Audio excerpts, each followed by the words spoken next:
जय श्री राम भक्तजनों, आप सभी का स्वागत है श्री रामचरितमानस वार्षिक पाठ के 73वें दिन की कथा में।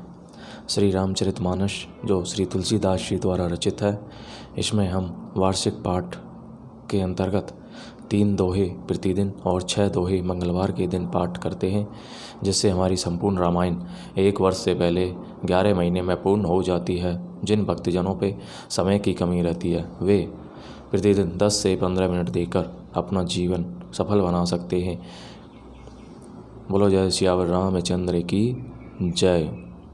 जिन भक्तजनों पे समय की कमी रहती है और जो मासिक पाठ 9 दिन का पाठ और 1 दिन का पाठ नहीं कर पाते या नहीं समय दे सकते, परंतु वे प्रतिदिन 3 दोहे पढ़कर अपना जीवन सफल बना सकते हैं और प्रभु श्री रामचंद्र की कृपा दृष्टि पा सकते हैं। जय शिव शंभू की कृपा पा सकते हैं। श्री रामचरितमानस का पाठ करने से पूर्व हम सभी देवी देवताओं का आह्वान करते हैं कि वे भी हमारी श्री रामचरितमानस में सम्मिलित हों और हमें अपना आशीर्वाद प्रदान करें। सर्वप्रथम शिव शंभू भोलेनाथ जय, पार्वती माता की जय, दुर्गे माता की जय, जिन्होंने श्री राम नाम की रचना की और पार्वती माता को शिव शंकर भोलेनाथ ने प्रथम श्री रामचरितमानस सुनाई थी और इस जगत को राम नाम प्रदान किया था। सभी गुरुजनों की जय, सप्त ऋषियों की जय, सप्त ऋषियों का आह्वान, श्री तुलसीदास जी की जय, श्री महर्षि वाल्मीकि जी, श्री हनुमान, जय बजरंगबली, जय सरस्वती माता, जय श्री गणेशाय नमो नमः और अन्य सभी देव देवताओं का आवाहन है कि वे भी हमारी श्री रामचरितमानस में सम्मिलित हों और हमें अपना आशीर्वाद प्रदान करें, इस जगत का कल्याण करें। बोलो जय श्री रामचंद्र की जय। श्री सीता जी का यज्ञशाला में प्रवेश।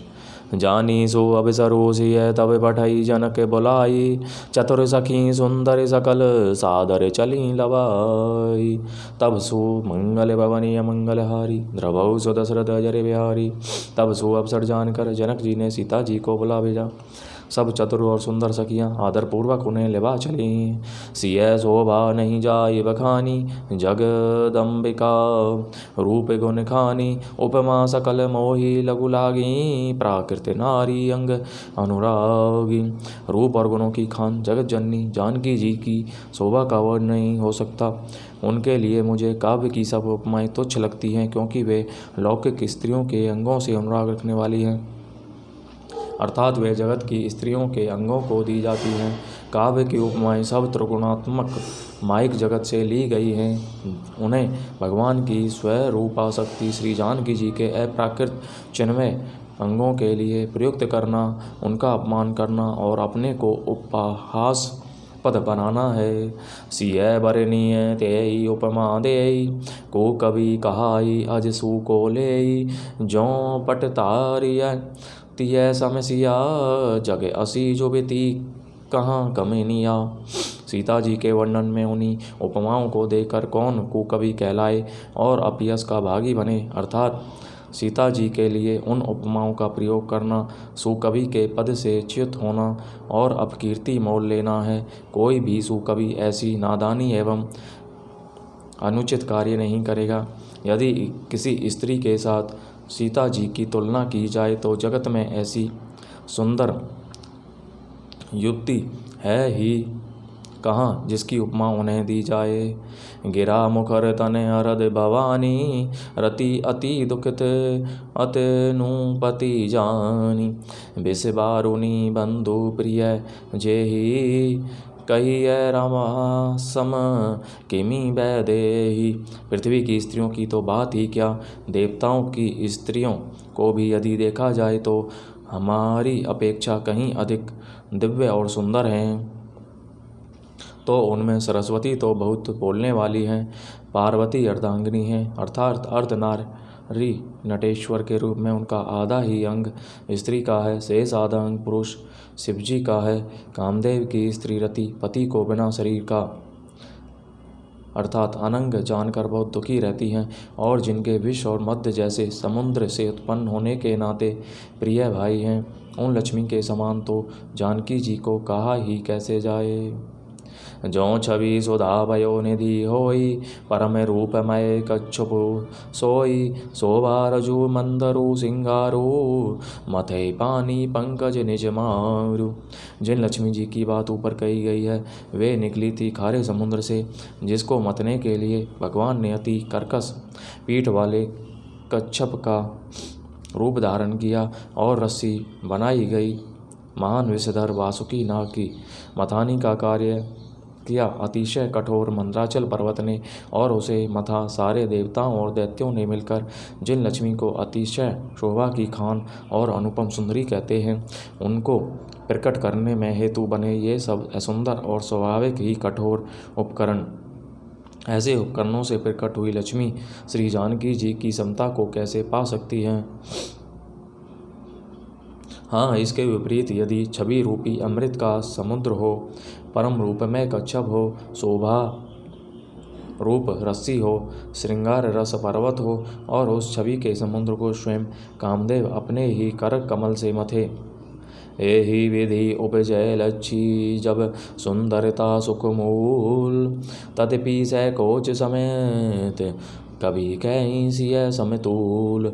मंगल भवनीय मंगलहारी द्रवहु सुदशरथ अजरी बिहारी। इस प्रकार का संयोग होने से जब सुंदरता और सुख की मूल लक्ष्मी उत्पन्न हो तो भी कभी लोग उसे बहुत संकोच के साथ सीता जी के समान कहेंगे।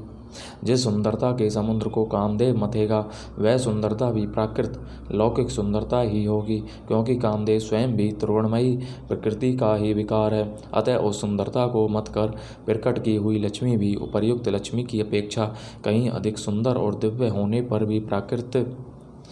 भी होगी प्राकृति ही। अतः उसके साथ भी जानकी जी की तुलना करना कभी के लिए बड़े संकोच की बात होगी।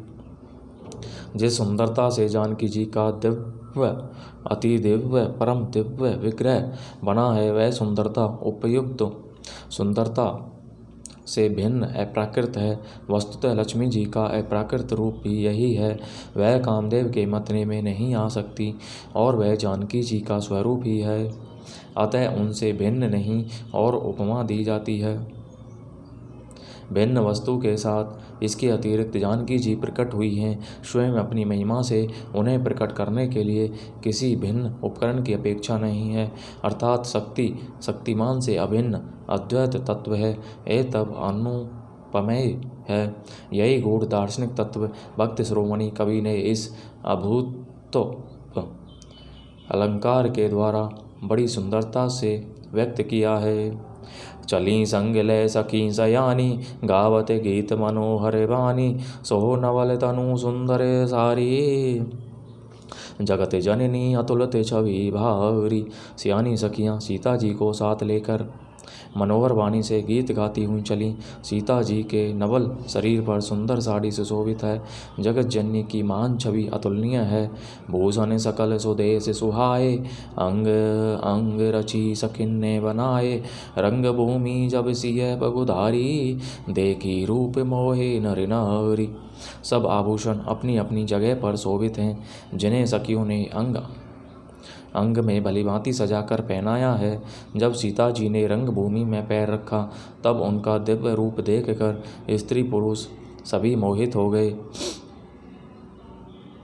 हरिषि सुर ने दुंदुभि बजाई, बरिषि पिशून अपछरा गाई, जगत जन पानी सरोज सो जयमाला, बचट चितई सकल बुहाला। देवताओं ने हर्षित होकर नगाड़े बजाए और पुष्प बरसाकर अप्सराएं गाने लगीं। सीता जी के कर कमलों में जयमाला सुशोभित है। सब राजा चकित होकर अचानक उनकी ओर देखने लगे। सिय चकित चित राम ही चाहा, भय मोह बस सब नर नाहा, मुनि समीप देखे दो भाई, लगे लल की लोचन निधि पाई। सीता जी चकित चित्त से श्री राम जी को देखने लगी। तब सब राजा लोग मोह के वश हो गए। सीता जी ने मुनि के पास बैठे हुए दोनों भाइयों को देखा तो उनके नेत्र अपना खजाना पाकर ललचाकर वहीं श्री राम जी में जा लगे, अर्थात स्थिर हो गए। गुरुजन लाज समाजो बड़, देखी सिय सकुचानी, लागी बिलोकन सकिन तन, रघुवीर ही उर आनी। मंगल भवनी अमंगल हारी, द्रवहु सुदशरथ अजर बिहारी।